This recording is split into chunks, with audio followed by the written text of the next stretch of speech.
Hi teachers, welcome back to my YouTube channel. My name is Jessica Tobin from Elementary Nest, and today we are going to be diving into deconstructing standards, or picking apart those standards that you fully understand all the moving pieces within each standard.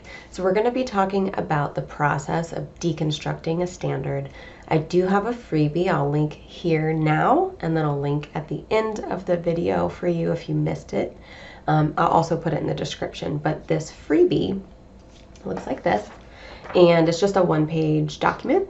Sorry, that got very dark. It's a one-page document that you can print out however many times you need for a standard. There's also an editable piece that you can just type onto it, so you don't have to print it. But each standard we're going to go through, and we're going to talk about more in depth of what is on this page, but you will be able to deconstruct each standard you're given so that you fully understand each one.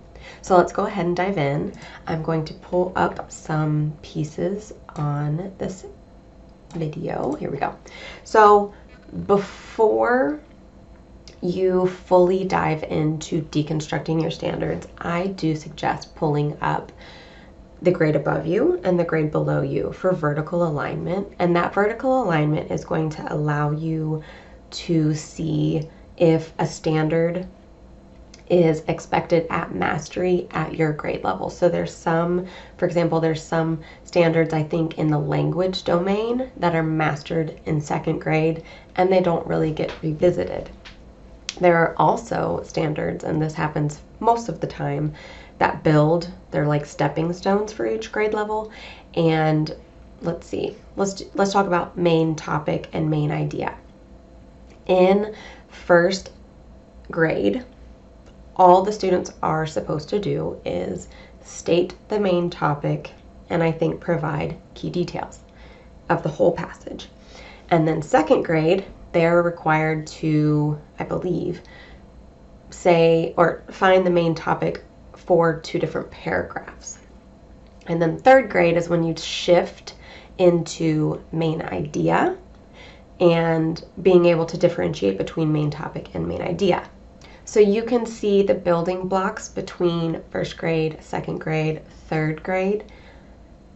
So if you're teaching second grade, you need to be able to see what the first graders were expected to do and what the third graders are going to also be expected to do, so that you know what is required of you specifically for that grade level.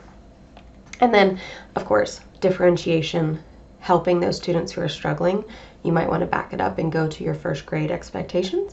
And then if you have students who are ready to push, you can pull some of that third grade expectations too and get them ready for that main idea.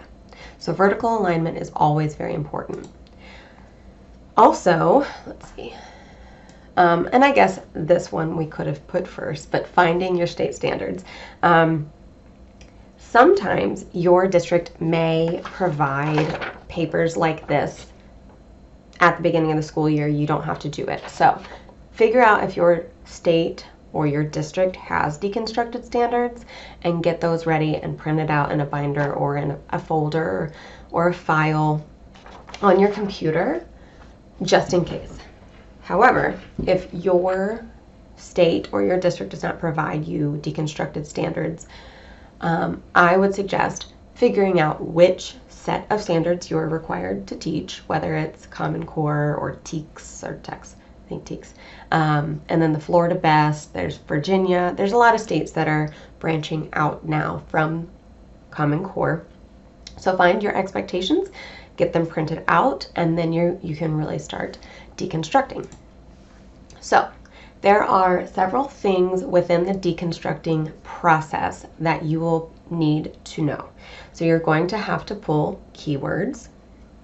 You're going to figure out what your kids need to know and what your kids need to do.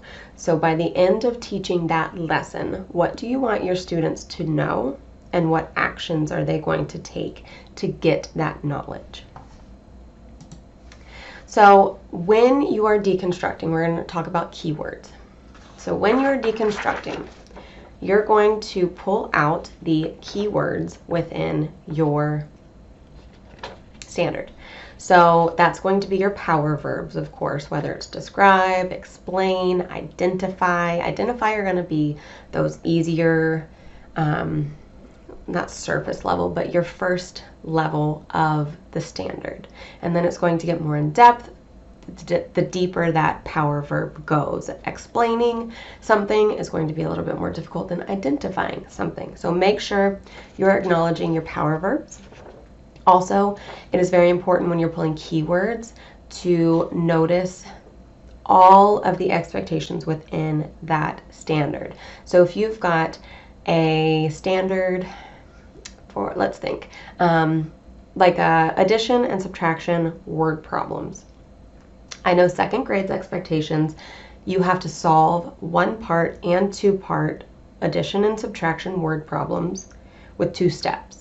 So you've got addition, subtraction, 1-part word problem, 2-part word problem, multiple keywords within that standard that are going to show you that the standard is not just a simple let's learn word problems. There's going to be multiple steps within that standard that's going to help you scaffold and break down that standard that your students can truly understand it. Let's pull up our next. So you're going to do what your kids need to know after that. So that is going to be at the end of your standard unit. That is going to be what you are going to assess your students on, what you want your students to be able to do. If it's a multiple part standard, for example, making connections, you are going to want your students to be able to make connections in a nonfiction text with 3 things: scientific ideas, technical processes, and I think historical events. So that's going to be why you break apart your keywords here, because when you break apart your keywords, you're going to sometimes see that standards have 3 to 4 moving pieces within them.